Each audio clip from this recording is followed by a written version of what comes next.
Compas. Yeah, we are. There you go. Hey.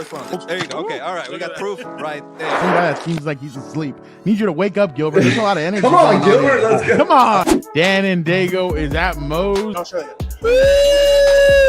I'll show you. I got it right. Okay, that's it. You guys, I am done with mine, but that's pretty much it. Couldn't get better than a 2026 6th-round pick swap for a 7-rounder. So Freaking love you, Chad. Hey, dude. Cool, man. Compas on the beat, man. Derwin James signing off, man. Watch Compas on the beat, man. Welcome to Compas on the Beat. I'm Fernando, or what's up, Bolts? I'm Fernando Ramirez. Here to talk a little bit about the 53-man roster for the Chargers that just came out a couple hours ago. Definitely interesting to see all the reaction from fans as of late. I know there's some frustration. I know there's a lot of question marks about why they did what they did. I can tell you right now, this was like predicting the NCAA basketball. I mean, brackets were broken instantly. I don't think anybody had the Chargers bringing in 3 undrafted free agents, cutting 2 running backs, and placing a 3rd-round draft pick that they thought was the future of their team and so could be the future of their defense, a guy that knew the system, that was comfortable with the coordinator and everything, and placed him on IR. His sophomore year is now done. I'm sure there's a lot of question marks on this team, but I kind of see the madness, I guess, of what Jim and Joe Hortiz are doing over with their team. Right off the bat, obviously Taylor Heineke cut quarterback, obviously, so that means Trey Lance wins the job. Trey, I thought, outperformed Taylor. Taylor did not look comfortable at all this year in training camp, during practices, any of that. So he struggled. Trey, with his arm, wasn't much better, but I mean, again, that was the backup offensive line that really didn't give him any time. He was able to move, scramble, make some plays with his legs. So you got to be very impressed with that. Rocket Sanders and Kamani Vidal both get cut. See, the interesting part about that is that I thought Rocket Sanders had a good preseason, but then the biggest story and the biggest surprise, and I don't think a lot of people expected this. I actually was one of the few, and I said it last week with Chris when we had him on the show, with Chris Rim from ESPN. I said I wouldn't be surprised if they didn't activate Najee, and everybody kind of gets thrown for a loop, and everybody's kind of like, oh wait, what? So they activated him. Well, and then on the broadcast on Saturday, you hear general manager Joe Hortiz say, yeah, he's getting close. And that's the thing, is that's what I've been saying in the past, that former players have told me, yeah, you guys don't see what happens behind closed doors. Like, some of us are getting ready, some of us are really working out, but I digress, obviously. But that's why I told Chris I wouldn't be surprised if they activated him. So now all 3 running backs, Najee Harris, Omarion Hampton, and Hassan Haskins, are they're ready to go. We'll see what happens with them. But the running back, again, what I was surprised at is both of those guys getting cut. And I mean, like I said, that was a little bit of a surprise, but I don't know if they're done tinkering there yet. And that's where I kind of go with all this. I don't think Joe is done. Like, they're number 22 on the waiver wire. They need help at different places, but we'll keep on going with the rest of the roster, and then I'll get into why I think that they're not done yet. But before we move on any further, let us bring in somebody who I know is going to be a little frustrated with a certain move that happened, because he's his boy also. So let's bring in Dan and Daygo. How are we doing? I guess there was no music. How's everybody doing? No, there was music. Oh, I guess I just didn't hear it on my end. Yeah, I mean, I don't know why we let go of Tony Jefferson. I wasn't happy with that, but I mean, I guess we'll have to wait and find out what's on the field. That's the only reason, again, I'm sick and tired of all the offseason stuff. I just want to get to week 1. Let's see who's on the team. Let's see how they perform. I hate all the projections. I hate all this stuff. I hate the uncertainty. I just want to see what we're looking like week 1, dude. Angie says, hi, Dan. I wasn't happy about Jefferson. Exactly, Angie. Neither was I. I was very upset about that. We'll get into Tony in a little bit. Angie, I'll get to your question right now when we move along a little bit more. But wide receiver, self-explanatory, and that's what I wrote. My bad, I forgot fullback. Scott Madlock, he's a fullback, and then he's an extra defensive tackle just in case they need him. So Harbaugh loves him. They love the addition of him, so there's no way that's going to change. So there you go. Fullback done. Wide receiver, no surprises. I know some people got an alert that Trey Harris was put on the PUP, but the Chargers did not place him on the PUP. They did not. He's still on the roster. It seems like he's ready to go until something else happens further down the line. But I think today was the day to do a movement like that. But it seems like he's ready. Tight ends. See, Tucker Fisk was the surprise here. Dan the Gardener, hell yeah. Maybe I look like Bolt God or Mortal Kombat guy or whatever. Yeah, it was Bolt God. Shout out to him. It was cool hanging out with him in Washington, D.C. that one year. Tight ends, Will Dissly, no surprise. Tyler Conklin, no surprise. Oronde Gadsden, known. Tucker Fisk. See, the interesting part about Fisk is now I'm wondering if Fisk was left on the team as like the long snapper because he was a long snapper when Josh Harris got hurt. Josh Harris was put on IR. I thought that was very surprising as well. In 4 weeks without a long snapper, it'll be interesting if it's Tucker Fisk or if they decide to bring in somebody else who's out there. And I think the Packers just let go of their high-priced long snapper. I wouldn't be surprised if the Chargers went after something like that. I know that this Ryan Ficken and all these guys really value special teams hard. So now let's get to the offensive line, obviously. The biggest surprise to me was they released Branson Taylor, their 6th round draft pick.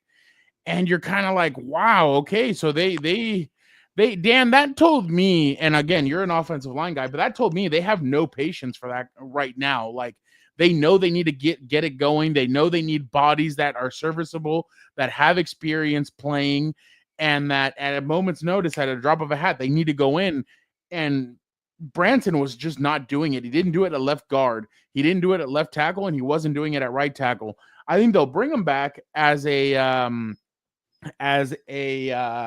I think he'll be brought back as a practice squad, and maybe they'll develop him that way.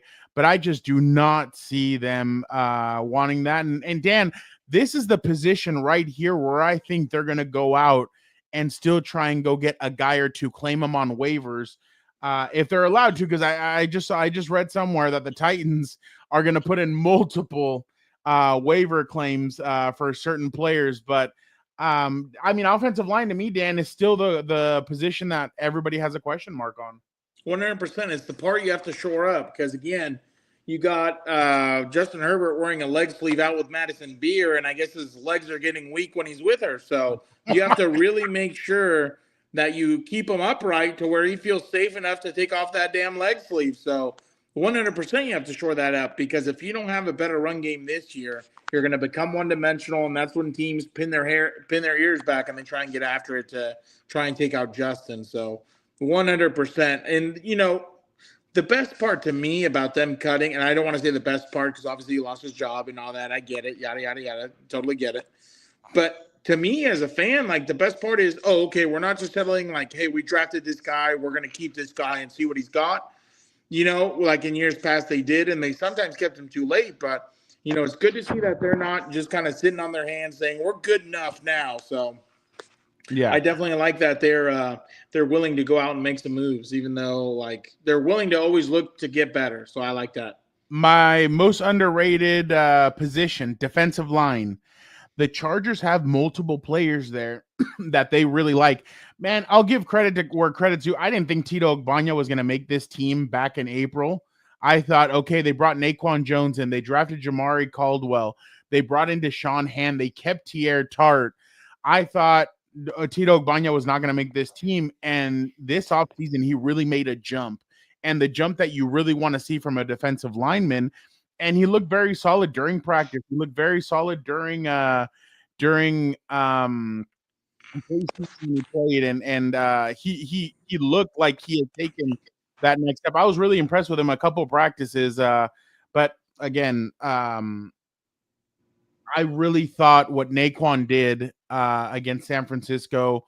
I thought Deshaun Hand has shown some good. Jamari Caldwell is the guy that I remember. I asked Jesse Minter, who's somebody that you're looking forward to watching. I think it was after the Detroit game, so the New Orleans Saints game, and he said, "Oh, I really want to see Jamari play." Boom, gets a sack that game. So I think there's a lot of untapped potential here in the defensive line where I think a lot of these guys could make some decent plays. And again, Dan, I know a lot of people were very frustrated when Puna Ford left the Chargers for the Los Angeles Rams. And I actually spoke to Puna Ford. I have an article coming out next Wednesday or Thursday, guys. Thursday. Be on the lookout for that. I spoke to him and he said it was tough. It was tough to leave the Chargers. I love those boys. I still talk to them. But again, I think these guys, I think this defensive line is going to be a lot better than what people think, Dan. And that's where it all starts, right? Offensive and defensive line. You have to control the line of scrimmage. You've seen too many times in years past. Eric doesn't think so. Well, that's because he's mistaken. He's too stuck in the skies with all these skill players trying to score touchdowns. The biggest thing, right? And I think the Eagles proved it. Like, I don't know how many more times we're going to go in circles around about this. Like, they controlled the line of scrimmage on both sides of the football against the Chiefs. And look what happened. They put them up for 40. And even their backups and third stringers got to get into a Super Bowl. So 100%, you have to shore that up. You know, like I said, I'm not worried about the defense. I think they're going to continue to stride and get better. The offense just needs to put up at least 20 points a game or a little bit more because I think 27 to 30 to 10 to 15 or so points that they were putting up last year is not going to cut it. Yeah, no, because especially with all the talent that you have now in that receiving room. And again, I know it's going to take Trey Harris and KLS a little bit to kind of get in that rhythm because they've been playing against 3s, 4s, even some 2s. But they definitely need to get it going because you're going to be playing against some very good cornerbacks, Trent McDuffie's going to line up against you week 1, potentially at some point. Christian Fulton is going to line up against you potentially. We know he was with the Chargers last year. So yeah, I definitely agree with you, Dan, about the defense. Edge rushers, no surprise here. Caleb Murphy played well. He made the team. My only question is, I think Caleb Murphy's ahead of Kyle Kennard. I don't think Kyle Kennard really showed much during preseason. I think he's going to be a guy that they're going to have to coach up. He might be the guy that is expendable and he doesn't dress for the game. And Caleb Murphy's the fourth backer, outside linebacker out there with Bud Dupree, Khalil Mack, and Tui Pelotu. The surprise here, Dan, and I mentioned it at the top. I don't know if you've heard of this, Dan, yet or not. Junior Colson was sent to IR. He is done for the year. He will not be playing. He will not be playing this season. I know you were at practice. It is too early to give up on Junior. Angel, I do agree. But it is now 2 years of last year. In a row. Yeah, last year he had the appendicitis. He came in late. They kind of threw him into the fire. You know, some players, they throw you into the fire and you try and see what you have. He was thrown into the fire and it didn't look like he could really hang in there. So that was kind of rough. And then he missed, I think, part of he missed a good stretch of the season last year as well. This year, he does have a little bit of he does have preseason football. He's out there with the 3s and the 4s. And then obviously now they put him on IR. So his season now, Dan, is officially done. Marlowe Wax does end up making the team. The Chargers kept 4 linebackers. Delshawn Phillips, who missed a lot of camp, but he was penciled in as a special teams ace. I know Ryan Ficken the other day basically said they're really excited about him and they really like him. Well, now he's been cut, so there's 4 there. I still believe there's going to be some movement here. I think there's going to be some movement when it comes to the linebacker group. I don't think they'll stick with 4. I'd be very surprised. But you saw you liked what you saw from Marlowe, didn't you, Dan? You liked his energy and his recognition. Yeah, Wax. Dude, are you kidding me? That guy was making a play every other play. Like, what are we even talking about? That guy looked really good in the last preseason game that I saw. So definitely you need, like Coach Harbaugh says, competitors welcome. So we'll see how he does if he actually gets any reps and all that stuff. But he looked really good in the I was about to say the scrimmage. He looked really good in the preseason game and everything else. So I can't wait to see what happens. And nobody knows what happened to him yet. Harbaugh obviously hasn't said much about him. I'm sure he's going to be asked about it tomorrow during his press conference. Jim is, and we'll see if he says anything. We'll get into the Rocket Sanders and everything at the end of this. We're just kind of going quickly through the roster, and then we will do the overall big picture. Dan, cornerback, Cam Hart, Dante Jackson, Benjamin St. Just, who not a lot of fans are high on, Tarheeb Still, and Jazir Taylor make the team. Dan, 7 cornerbacks actually make this team. Nico Reed, the undrafted free agent out of Oregon. Dan, this kid had no invite to the combine. What was it? One of the journalists that covers the Oregon Ducks, he basically put his stat line. Yeah, and he put Wax. Oh no, this was on Wax. Let me go to Nico Reed. No combine invite, undrafted. Hell of an accomplishment for making this roster. Dan, I think it's crazy to even see that no combine. I mean, most of these guys, because of the combine, that's where they make it here. But this guy, no combine, and he ends up making it on the Chargers' radar. Eric Rogers, Dan, was that other corner, the one that had the 2 picks against the New Orleans Saints, and then he was on crutches after the game. Oh my goodness. He's 6'2". I know that Jim kind of has a thing for those long, lengthy corners. So I'm not surprised that they kept him. And Dan, you know what? I was thinking about this. I was like, would Jim really trust 2 rookie cornerbacks to go out there and in case if an injury happens or whatever? But then I thought about it and I'm like, well, he did last year. Yeah. And they were starters. And Cam Hart, and they were starters, and they're kind of starters this year. The only thing is, Jazir Taylor still made the team. He's a gunner, but I'm wondering if he's kind of the expendable one out of the corners, because there's a reason they kept Eric Rogers and there's a reason they kept Nico Reed. My opinion is Eric Rogers is still on the crutches, and they're going to place him on some kind of list in the next couple of days to kind of stash him away. And now, obviously, I'm no expert. I don't play one on TV, but I think they may stash him and keep him somewhere safe, and then they go get some other player or something. Like I don't know. He was still on crutches. So the last time we saw him. So yeah, we'll see what happens. Robert D, when you head over there, tell oh my God. I'll tell you in a second. I completely spaced right now. Dan, safety. I know here's where you got frustrated. Derwin James, Alohi Gilman, RJ Minkins, Elijah Molden, Kendall Williamson made it the 3rd year safety over Tony Jefferson. Thoughts on that?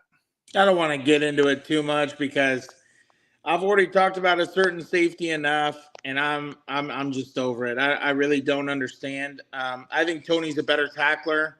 I think he has a better feel for the ball. He made some great plays during preseason and everything else. You know, he's a vet, year 2 of the same system. So I'm not happy about that, really. I mean, unless they bring him back on the practice squad. I think last year he stepped up huge when he got his number called. So I'm not really happy about that. I'm a big Tony Jefferson guy. I remember with the Cardinals when he was walking, I wanted the Chargers to sign him, ends up going to Baltimore. So I'm not really happy about that. But I mean, again, I'm not in those rooms, so I don't know what stood out. I'm not at every practice or at everything. So, I mean, again, you just got to wait to see what happens week 1 because, you know, like I said, in the next few days when they do their practice squad. Yeah, exactly. So you just got to wait to see what happens, I guess. Guys, I'm not trying to shit on players before we. No, I know. Into the season. Guys, from what I know, Tony's family lives in San Diego, so I'm pretty sure he's gonna be a Charger. I think it'll be a practice squad. Brett loves the hat, Dan. I appreciate it, Brett. I can't see the comments though. Slam Diego. Who cares? I don't care about baseball. Thank God football's back. Real Madrid. Robert D. Tell Jake I say corn dogs. Tell him. Corn dogs, Jackie. Yeah, corn exactly. dogs. Tell him that when you go over there. Tell him I say corn dogs. We're only gonna be on a couple more minutes, guys, because Dan needs to. I need to go home. I need to go home. But Dan, okay, so let's jump up. Obviously, kicker Cameron Dicker, J.K. Scott. Dan, let's go back to the running back situation. Najee Harris activated. What did I tell you, Dan, last week? Yeah. He's gonna be good to go. There's something that tells me that this is A-okay, if you know what I mean. Yeah, exactly. Yeah. Trying to play a little psyops. Exactly. Maybe he's a Cyclops now. Oh my God. Whatever works. No, but I don't think they would put him out there if he's not ready to go. I think I'm interested to see what he's gonna look like in Brazil. But again, what's his name? Angel, I do think he's going to play. You don't keep the 3 and let go of Rocket Sanders and some of these other guys if you're not going to use him. I mean, why would you activate him from the PUP? Why not just put him on the PUP, you stash him, and you keep Rocket Sanders? And remember, Joe Hortiz throws out stuff like you guys think he's lying, but then other times he's telling the truth. That's what happens. And I think he was telling the truth on Saturday, and he said Najee's close to coming back. And now Najee's back, and I think that's I think those are their 3 running backs. I think those are the 3 running backs. Maybe they can go get Sanders back. I think Vidal will be back. I think Sanders is going to be the one that they really go. But guys, if they really thought, I mean, they're going to say this tomorrow. Rocket Sanders is somebody that we did not want to let go. Neither Kimani Vidal. We wanted them both, this, that. But look at what they did with Eric Rodgers, Nico Reed, and Marlowe Wax. If you really think they're special, you're going to keep them. I know you guys think they're special, but they don't see that. They saw that Rocket Sanders is expendable. They saw, hey, I could go get somebody else that can do what Rocket Sanders can do. And that's kind of the point that I kind of try, and I've learned over the years about what the way teams operate. And obviously a guy like Jim Harbaugh and Joe Hortiz, they're very calculated with everything they do. Obviously last year, everybody was frustrated. Brendan Rice was cut. We're kind of at that same point again, where Brendan didn't show anything last year. He didn't show anything this year. Like, I understand the frustration, and I get it. You guys fall in love with players, but the team doesn't see it like that. The team sees it as these are our best guys. Man, I'm telling you, I have never been around an organization or a team like this where there were so many surprises today when the 53-man roster came out. Phillips, Kimani Vidal, Rocket Sanders. I kind of as soon as Najee Harris came out, I expected that move to happen. I thought, okay, they're going to keep 3. And all 3 are obviously going to suit up. Now, if Rocket Sanders clears waivers, see, that's the thing you guys are going to have to notice too. What if he does clear waivers?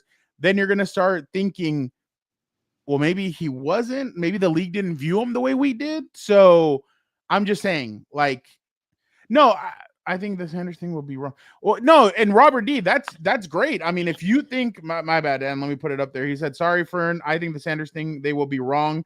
He played good enough to still be here. Oh, I get it, but they didn't feel like he played good enough, or not play that he didn't play good enough. It didn't warrant them needing him to be here. That's what I'm saying. Like that, if you know what I mean. So yeah, I don't know. We'll see what happens, but I'm not defending them. I'm not defending their decisions. I'm just saying, like, there's a reason they do stuff sometimes. And yeah, sometimes they miss, sometimes they hit, but I don't think they've given you guys a reason to say, yeah, no, they made a mistake or they've done this or they've done that. I think last year, most of their guys ended up, the guys that they kind of got rid of, everybody noticed, oh yeah, you know what?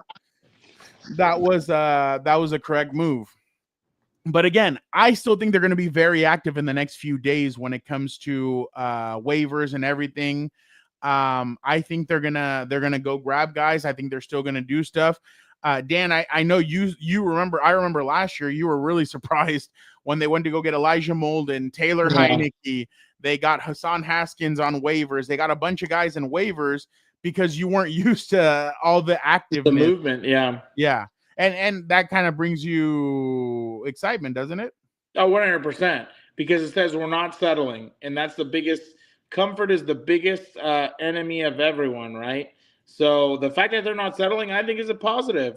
Obviously we're gonna have to wait and see who's out there, or what moves they make, and how they play. So again, just get me to week 1. I can't wait. Like, let's just get to the regular season. Yeah, there's a lot of offensive linemen out there. There's some cornerback help that I've seen, but obviously they have a bunch. But there's some players out there that I'm sure they're gonna put in for. So, and I get it. I get the frustration with Sanders, but again, you guys have to remember they're playing against 3s, 4s. Like, Yeah, we really didn't get to see Rocket Sanders against 1. So that's kind of another thing, or 2s. Like, that's kind of the thing where I feel like preseason a little misleads us a little bit. No, and I get that, King Rye. He said Rocket Sanders played bully ball when the running back running that Brock. But King Rye, you already have 2 running backs that are going to play bully ball. Hell, 3. That's the kind of ball that Najee Harris and Hassan Haskins or Omarion Hampton kind of play.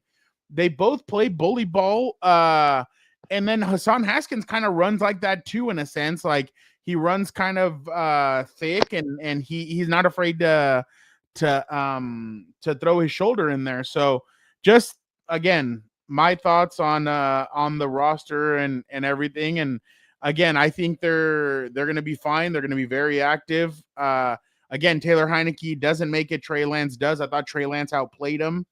Do you think they kept any specific player to trade? No, Angel. I don't think right now they're in a position to trade players away. I think they want to keep all the players that they have because they're still a growing team. They're not set yet, if that makes any sense. Like, they're a team that still has holes that they need to plug. I think right now, I think right now they're pretty good where they are, but I get it, King Rye, but they're really focused on this year. And it seems like with Rocket Sanders, he'd be another guy like Kimani Vidal was last year, where not really called up on and doesn't really play. So again, just my 2 cents on all that. Guys, Dan and I will be back next week and by the way, I saw a jackass in the comments there last time that Dan and I were on here, and he said, "Oh, you never let your co-host speak." Dan, can you talk about that? Can you just Yeah, I haven't been keeping up to date. I got a lot of shit going on. So obviously he's the expert. He's in the building. I'm not. So it's just funny to me again when, like, clearly if he's speaking more, just as a FYI, as a listener, it's because he has more knowledge than I do. Okay. I'm the let's watch a game and let's talk about certain skill sets and things like that type of guy. He's a storyline guy. So that's the tag team that we have here. And fuck, I'm exhausted, man. It's been a long day. You know what I mean? So what's Hilberto? Oh, I don't get to wake up by brunch and go get a nice little coffee and my breakfast. Yeah, and before we sign out, I do want to hit you with this just so that you feel a little bit of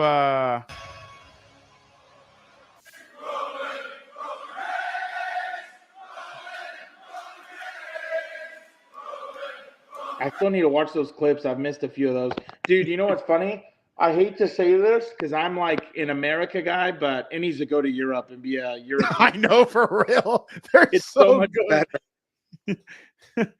I don't know about this. Robert Dan is the bullshitter of the team. He really is.